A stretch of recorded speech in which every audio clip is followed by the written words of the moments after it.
राम राम, जय माँ भारती, जय हिंदुस्तान। आप सभी का मेरे YouTube चैनल सत्य साक्षात्कार में हार्दिक अभिनंदन एवं स्वागत है। जम्मू कश्मीर और हरियाणा के रिजल्ट आ गए। हरियाणा का भी मेरा YouTube में अपलोड हो चुका है रिजल्ट के बाद। अब पुराना आकलन सुन लेना आप, जिसमें मैंने कहा था कि छत्तीसगढ़ का चुनाव रिपीट होगा। पूरे एग्जिट पोल, पूरे ओपिनियन पोल फेल हो गए हरियाणा को लेकर, और वैसे ही छत्तीसगढ़ को लेकर फेल हुए थे। आज हम कश्मीर घाटी का, जम्मू कश्मीर का रिजल्ट के बाद का आकलन और विश्लेषण संक्षिप्त में करते हैं।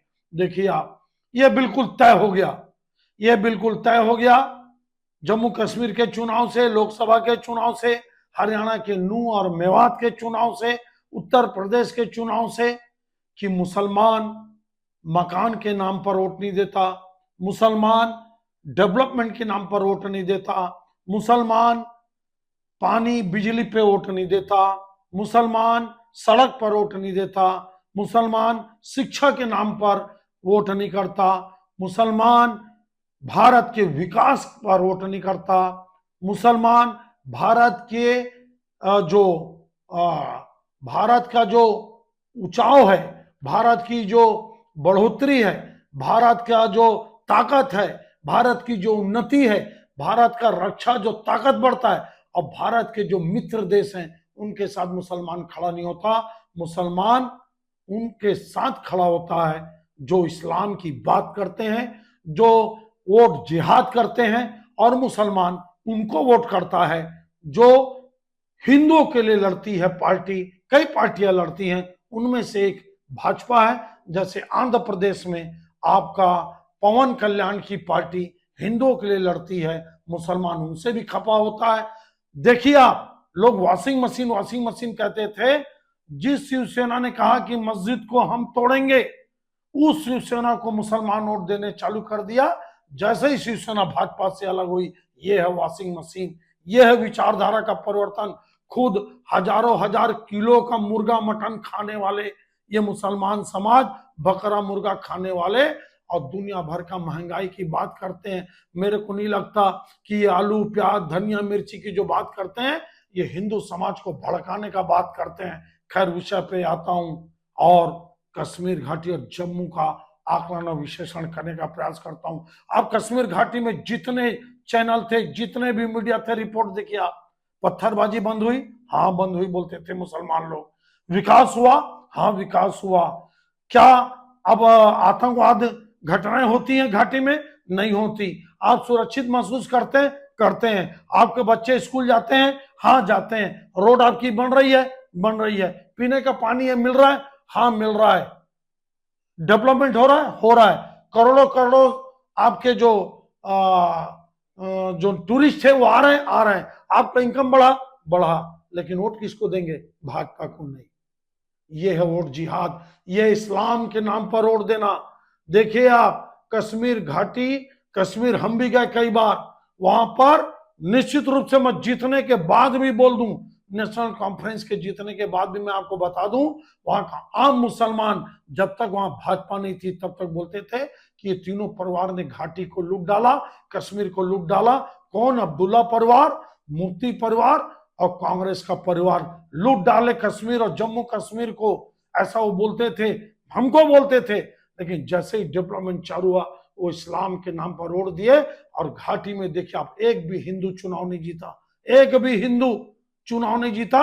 चूंकि वो मुस्लिम बहुल हैं, 10 से 25% तक वोट हैं हिंदुओं के, लेकिन मुसलमान कभी सेकुलर ढंग से वोट नहीं डालता।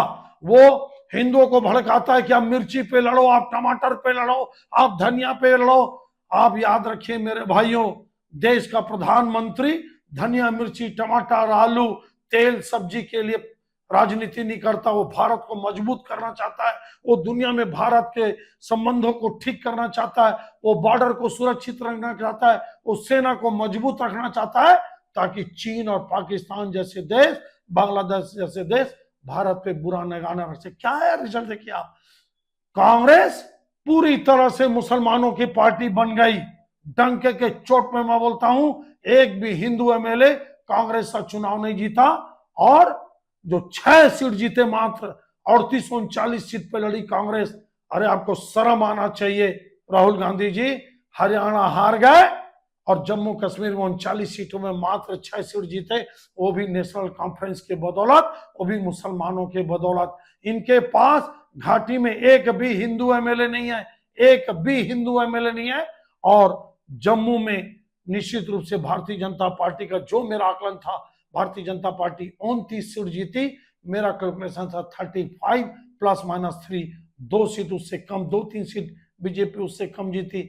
अगर 35 सीट भी जीत जाती तो 38 सीट भी जीत जाती तो मान के चले जम्मू कश्मीर में एक हिंदू सीएम होता, तब माना जाता सेकुलर स्टेट ये बन गया है। और आज तक 2024 के पहले इस राज्य में संविधान लागू नहीं थे, वोट का अधिकार नहीं था विधानसभा में। वाल्मीकि समाज को, कई आदिवासियों को, गुज्जरों को और कई दलितों को वोट देने का अधिकार नहीं था। चुनाव लड़ना तो छोड़िए, उनको सिर्फ सफाई का काम मिला था। जम्मू कश्मीर में ये मुस्लिम बहुलता वाले लोग दलितों को, आदिवासियों को उनका हक और अधिकार नहीं दिए और कश्मीर में संविधान लागू नहीं होने दिए। ये संविधान लागू हुआ 2005 अगस्त 2019 को, जब धारा 370 हटा और 35 से हटा। फिर देख लीजिए आप, रिजल्ट स्पष्ट आपको बताता है, हाँ लोकतंत्र की जीत हुई। एक गोली नहीं चली, एक पत्थर नहीं चला, ये धारा 370 का कमाल। कोई जीते कोई हारे, आप देख लीजिए। और जो अफजल गुरु जो संसद में हमला किया था, उसका भाई चुनाव लड़ा सोपोर से, जो आतंकवादियों का गढ़ था रियाज गुरु, 129 वोट मिला। यह है धारा 370 का कमाल, यह धारा 335 से हटने का कमाल। और पूरे अलगाववादी और पूरे आतंकवादियों के जो आदमी थे सब चुनाव हार गए। इवन आपका मुफ्ती मोहम्मद की नातिन और महबूबा मुफ्ती की बेटी इल्तिजा मुफ्ती भी चुनाव हार गई, जो ये बोलती थी कि धारा 370 हटने के बाद, 35 से हटने के बाद कोई भारत का झंडा नहीं उठाएगा, खून की नदियां बह जाएंगी। इनकी पार्टी का ही जमी दोष हो गया। मात्र 3 सीट जीती है पीडीपी और निर्दलित तो मेरे ख्याल से 6 सीट जीते हैं। अगर थोड़ा सा जम्मू में भाजपा को ज्यादा सीट मिलती तो आज तस्वीर दूसरी होती। फिर भी मान के चलिए आप, बिना राज्यपाल के अब उमर अब्दुल्ला को जम्मू कश्मीर चलाना आसान नहीं होगा। अब वो भारत के अंग है। जब वो सीएम बने थे 15 साल पहले, तब वो पाकिस्तान के ज्यादा करीब थे। अब वो कश्मीर भारत का पूर्ण अंग बन चुका है। पहले पूर्ण अंग नहीं था क्योंकि भारत का संविधान लागू नहीं था, इसलिए वो भारत का अंग नहीं था। आज वो भारत का अंग है। सिर्फ नक्शे में दिखाना ये पर्याप्त नहीं है। और आपको एक बात बता दूं उमर अब्दुल्ला जी, आप लोग संविधान और लोकतंत्र की बात करते हैं, बिना विधायकों के राय के कल फारूक अब्दुल्ला ने बोल दिया कि सीएम तो उमर अब्दुल्ला बनेगा।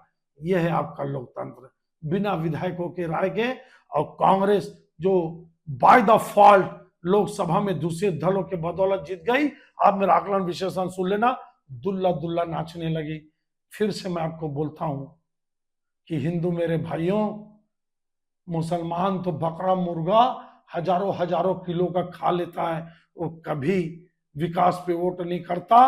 वो ये देखता है कि हिंदू को कौन हराता है या हिंदुओं की बात करने वाले को कौन हराता है, उसके साथ चल देता है। जिसका सबसे बड़ा प्रमाण देखिए, जैसे ही शिवसेना हिंदुओं से अलग हुई, वैसा ही मुसलमान शिवसेना की पूजा करने लग गया। वो भूल गया कि शिवसेना ने मस्जिद को गिराया था, भूल गए कि दंगों में जिसको शिवसेना को दोषी मानते थे मुसलमान, आज वो मुसलमान शिवसेना के साथ खड़े हो गए क्योंकि वो शिवसेना हिंदुओं के खिलाफ हो गई।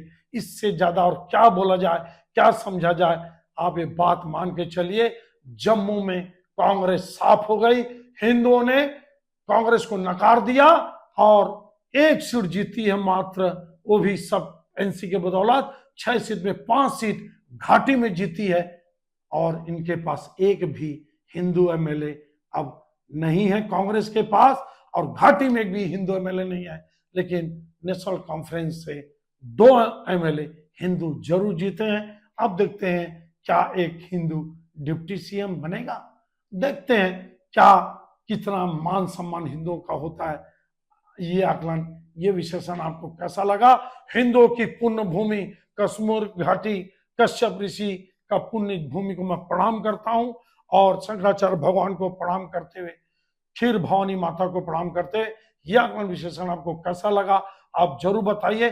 अच्छा लगा होगा तो पूरे देश में आप फॉरवर्ड करिए सभी व्हाट्सएप ग्रुप में। धन्यवाद। जय हिंद।